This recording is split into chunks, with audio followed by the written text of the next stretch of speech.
மனிதனுக்கு போராட்டம்ங்கிறது 3 விதமான ஆசைகளால ஏற்படுது. ஒவ்வொரு போராட்டமும் 3 விதங்கள்ல மனிதனை செயல்பட வைக்குது. உதாரணம், ஒரு மனிதன் உணவு பொருள் அடையணுங்கிற போராட்டம் 3 விதமாக செயல்படும். முதல் வகை, 1 பசியினால ஏற்படக்கூடிய போராட்டம். ஒருத்தர் தன்னுடைய வயிறு பசிய போக்குறதுக்காக மட்டும் அந்த உணவினை அடையணும் அப்படிங்கிற எண்ணம் தோன்றுது. அதான் முதல் வகை. 2ஆம் வகை. அப்புறம் 2வது என்ன அப்படின்னா, ஒருத்தர் விதவிதமான உணவு பொருள் கடை உண்டு ருசிக்கணும், விதவிதமான பொருளை சாப்பிட்டு ருசிச்சு பார்க்கணும் அப்படிங்கிறதுக்காக உணவு பொருள் அடையணும் அப்படின்னு போராடுவாங்க. 3ஆம் வகை. அடுத்தது 3வது. ஒருத்தர் உணவு பொருள் அடையணும், சாப்பிடணும் அப்படின்னு நினைக்கிறது, தனக்கு பிடித்த உணவு பொருளை சாப்பிட்டு அதன் மூலமா இன்பம் அடையணும் அப்படிங்கிற எண்ணத்தோட அந்த உணவு பொருளை அடையணும் அப்படின்னு போராடுவாங்க.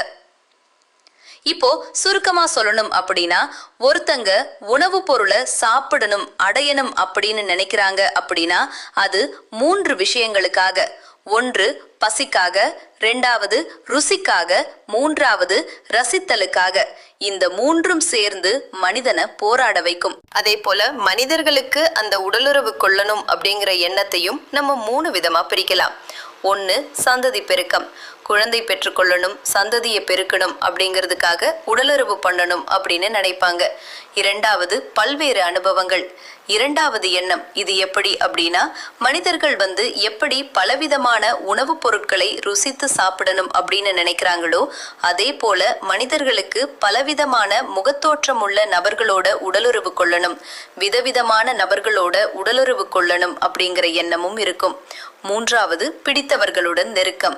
3வது வகையான எண்ணம் எப்படி அப்படின்னா, ஒரு மனிதர்கள் எப்படி பிடித்த உணவுல நல்லா ரசித்து சாப்பிடுறாங்களோ அதே போல நல்ல பிடித்த நபர்களோட உடலுறவு கொள்றத திரும்ப திரும்ப அவங்களோட உடலுறவு கொள்ளணும், இன்பம் அடையணும் அப்படிங்கிற எண்ணம் இருக்கும்.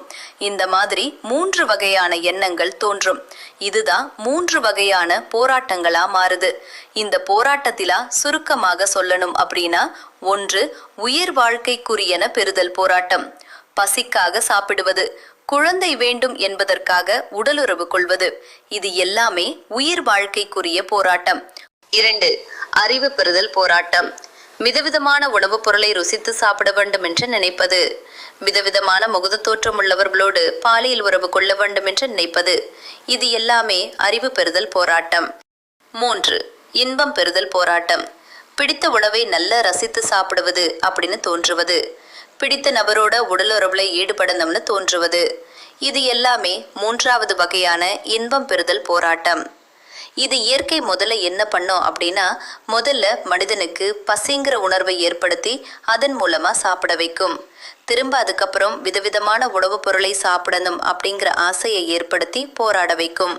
திரும்ப அதுக்கப்புறம் என்ன பண்ணும் அப்படின்னா, அந்த பிடித்த உணவை சாப்பிட வச்சு திரும்ப திரும்ப அதற்காக போராட வைக்கும்.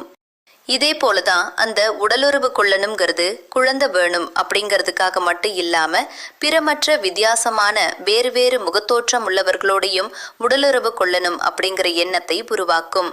அதன் பிறகு அந்த பிடித்த நபர்களோட மீண்டும் மீண்டும் உடலுறவு கொள்ளணும், இன்பம் அடையணும் அப்படிங்கிற எண்ணத்தையும் கொண்டு மனிதனை போராட வைக்கும்.